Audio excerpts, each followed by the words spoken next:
Thank you very much, Dr. Sid Ahmed, Innovation Advisor at Dubai Government. I had a question earlier, feedback from one of the guests saying that the World AI Show application is not working. Turns out there is no application by the name of World AI Show. It's all under the umbrella of TressCon. So the organizers, obviously they have multiple conferences throughout the year, and they've kind of gathered everything around this particular application, TressCon, T-R-E-S-C-O-N. Click on World AI Show. And if you're wondering what this application is all about, you know, this is where you find the kind of itinerary, the schedule of who's speaking today, tomorrow, their bios, information, contact details. The majority of the guests who's in this room, they've actually registered, and you can find their details if you want to connect with them. You see some similarities where you could potentially collaborate and get together. This is your go-to, TressCon. Download the app right now. Okay, moving on into our next keynote. We have a couple of more sessions before we call it a day. And then towards the end, we have an interesting activity at around 4 o'clock if you want to stick by. So how AI helps deliver cyber resilience. And to carry out this keynote is the account executive at Darktrace. Ladies and gentlemen, please help me to welcome on stage Anas Laban.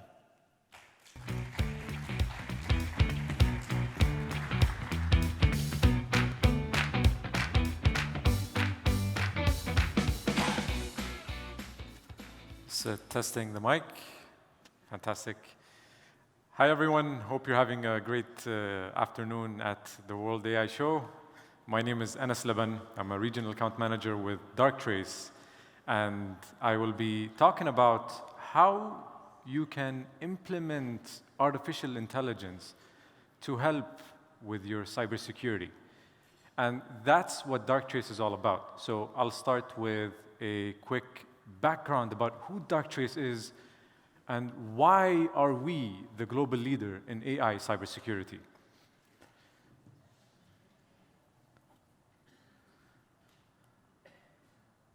All right, so Darktrace was founded in 2013. I'll first talk about how Darktrace started. Actually, all the way from Cambridge University, 2 AI mathematicians developed a project. The project was to develop an AI that is able to learn by itself and in the process give it a data set to detect anomalies. And this is all inspired by our own human immune system. So they took this project and they teamed up with cybersecurity experts and realized that if you apply this on the network, if you apply this on the email, if you apply this on the cloud, you can have your own personal AI that is capable of detecting anything anomalous, any subtle deviation of your environment. But before I talk about the solution itself, I wanted to go over some of the trends in AI. So starting with AI, the first phase, which is customer-centric. Think about Google, Netflix, Instagram, the applications that we use every day. They've been historically using AI to kind of give you suggestions and recommendations based on what you like to see, based on what you like to watch. So this AI, whenever you open Netflix, is giving you movies that are related to what you like, and this is all AI-driven. The second phase is entity-centric. It is using AI that is tailored to your organization, that is trained on your data to give you specific decisions that are related to your organization and not to the industry as a whole. The next step is using AI for decision-making abilities. So imagine giving an AI the control of making its own decisions for you. And if not that, perhaps maybe give you a suggested decision to work with.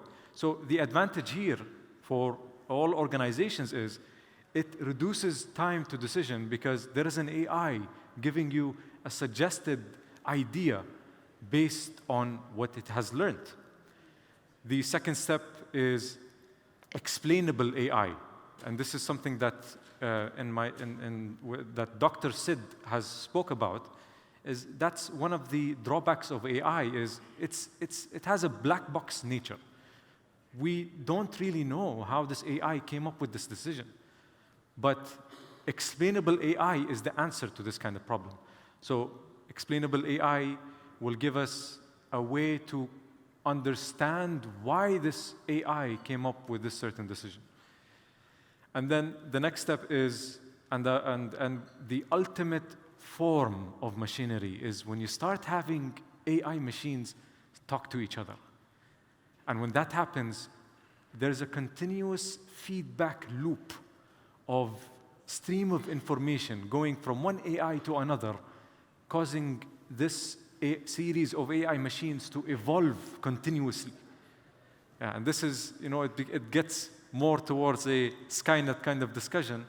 But the idea is, if you have multiple AIs talking to each other, getting feedback, input, output, it will start to have a kind of loop for evolved thinking towards your environment. So with that, we combined all of these trends into one solution, and this is what Darktrace is all about. It's about having your own tailored artificial intelligence engine that runs on your data, and when you connect it with the detection, when you connect it with the investigation, with the response, you end up having a cyber AI loop of continuous feedback going from one AI to another to secure your entire environment. So what is the cyber AI loop really about? What is prevent? What is detect? What is respond? And what is heal? This is about having an AI at every stage of the attack phase. The first phase is prevent. How to stop an attack before it even reaches to your organization. This is taking a proactive approach and having an AI looking at the wild, looking at the deep web, looking everywhere to find threats and attacks that could be relevant to your organization, that could be coming to your organization. So this is what prevent is about. Detect is the next step. It is what is inside your environment. That's an AI that is looking at all of the users, all of the devices, all of the flow of information in your environment, and develops a deep understanding of how your users, how your devices, how they communicate, whether it's on the network or on the email or anywhere in your environment. The idea is any subtle deviation from what is normal in your environment is going to be there's going to be an AI looking at it, seeing that, okay, there is something wrong over here. Let me investigate it further. Let me put a close eye on it and maybe take an action. If it reaches to a stage where it takes an action, this is where another AI comes in and it does the response. What's the response going to be? Block this connection. Block this malicious email from passing through. Whatever that's needed to be done to enforce pattern of life. What I mean by pattern of life is every user has his own pattern of how he interacts with the environment, how he communicates with devices, with systems, with anything, with other users. So the pattern of life could be for a user, it could be for the device, but anything that deviates away from that pattern of life is where the AI comes in and starts to do its job of securing your environment. And this is where the response comes in. It comes, it sees an attack, it blocks it, it enforces pattern of life. And then suppose that a ransomware, for example, reaches a device and encrypts it. What can we do? Well, there's another AI. In case that happens, this AI will restore the system back to health by automating the process of rolling backups. So in the end, you have a series of AI machines in your environment looking at attacks outside, looking at any kind of threat inside, doing the detection, doing the investigation, and doing the response, all automated and continuously evolving by talking to each other in a loop. So where can this all be applied? Starting with the network, this is how Darktrace first started. So if you know about Darktrace, you might see that we are normally associated with the term network detection and response. We are way much more than that, because in the end, this is an AI that is self-learning, tailored to your organization, giving you explainable AI, and has the ability to make its own decisions to the benefit of your company. This is how AI can help with the cyber resilience, with empowering your organizations to protect you against any kind of threat, whether it is a zero-day attack or a malware or maybe an insider attack, some employee is trying to exfiltrate some information. It does not matter.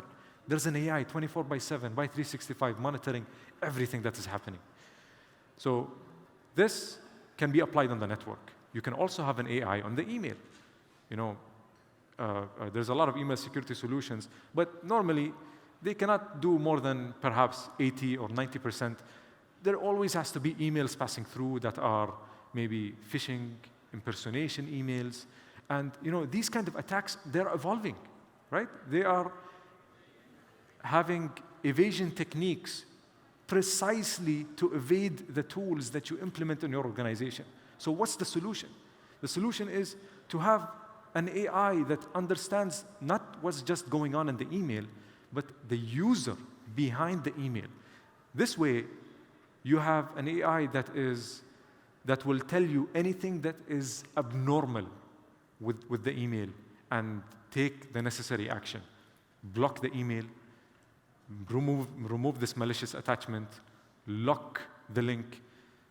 Whatever that needs to be done, the AI will make micro decisions to protect your environment from any kind of threat, regardless of where it's coming from.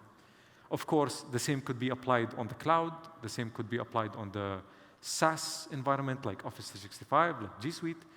And of course, if you are into oil and gas, or if you have industrial control systems, this AI could also be applied on OT.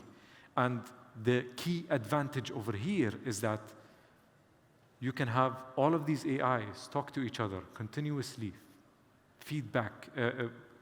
provide feedback to each other, and continuously evolve to provide even better and better security every single day. So why Darktrace at the end of the day? Darktrace is the only technology that will give you an AI that is self-learning, tailored to your organization, and will give you decisions specific to your organization, not to the industry, with explainable AI in an incident, whether it's on an incident report. And these AIs are talking to each other the whole time to provide this continuous cyber AI loop. The other advantage is we are the only technology that has a unique response system that does not rely on integrations. It has the ability to, with machine speed, in the same split second, a ransomware comes into a device and it tries to do some damage. It tries to jump to another device, it tries to do a network scan. All of these are deviations to the pattern of life. They're not normal.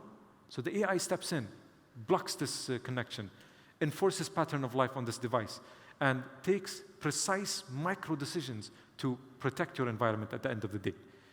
So with that, I say evolved threats calls for evolved kind of thinking, and that's what Darktrace is. Thank you very much, ladies and gentlemen.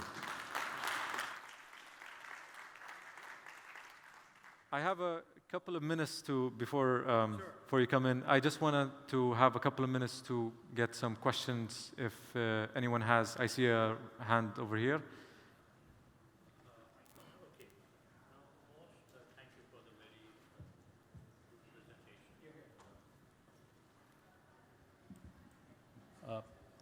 Basically, we talk about anomalies. Yes. Right? Detecting anomalies. Today, malware are evolving in such a way that they enter the system in the form of Trojan horses. Yes. And then they provoke the system operations to be anomalous. And in case of your attacking or removing the anomalies, you would be interfering with the normal operations of the system, right? How do you counter this malware or these type of viruses? Yes. Like they act like cancer systems. Yeah. This is one of the things that we differentiate from cybersecurity companies in general, is that there is no reliance on signatures, on rules, on threat feeds, threat intelligence, databases. None of that matters to us, because at the end, we're not looking for these kind of malwares and saying, oh, okay, there's a malware in your environment, let's take an action.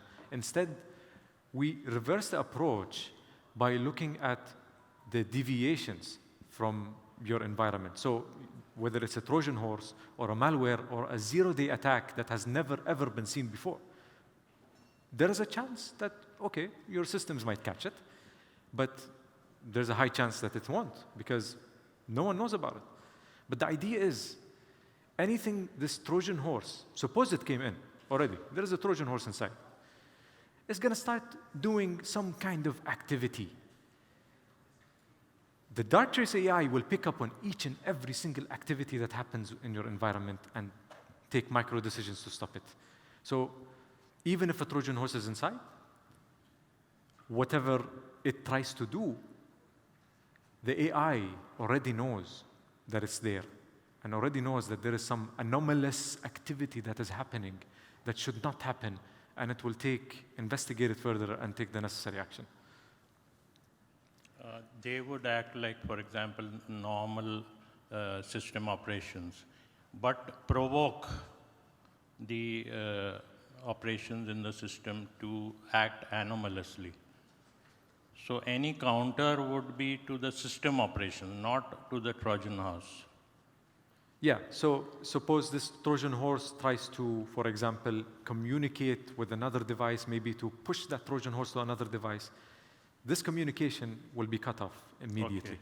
So it's not about isolating or quarantining. It's about taking these micro decisions to stop any kind of attack, even if it's already inside, and eventually restore it back to health using another AI that will heal these infected systems. Thank you. Thank you. I see another question. I don't know if I have enough time, but Hi, I'm can Anas answer it Laban. quickly. Pleasure. I lead digital transformation for $2 billion business in the B2B sector in travel. I spend about $20 million a year on AI and on security every year, and I've got robots by professors in the world, world-known professors. Yet again, I'm hacked every single month. So I don't understand. My guy says, yes, this is the world is. I pay so much money every year on AI, on security, on the robots that caught this virus and this attack and that. 3 years ago, I spent none of that, and I was fine. But today, to support a $2 billion business, I spend so much money on AI in the security world, yet again, we get hacked. Yeah. I've seen this speech with all respect to Darktrace and others. I have seen it. I've hired them. And I don't understand, why do we keep getting attacked maybe by the most simple things? I don't know whether robots are there for the complicated stuff, for the complicated automation, for something that is too intelligent there. But if you can advise on this area. The second is, we're a publicly listed company. We spend half of our time of things that we cannot do, rather than things that we can do because it's a publicly listed company. So when we talk about robots to read your emails and do actions. Yes. The first thing is publicly listed, you cannot interact with an email. It might have personal information. It might have someone's bank account details. Yeah. So what is your experience in that field where international and publicly listed companies are very limited in terms of data access to the likes of yours? Yes, I mean, we have over 8,500 clients around the world, and we work with many publicly listed companies. We work with sensitive governments. We work with enterprises of all scales. And the idea is there is no data leaving or going anywhere. You own the technology as long as the box is with you. So there is no metadata going outside. There is no data going inside. This is all pure AI that you have in your environment, understanding how your users work, you know, how the operation, the environment, whatever scale it is at.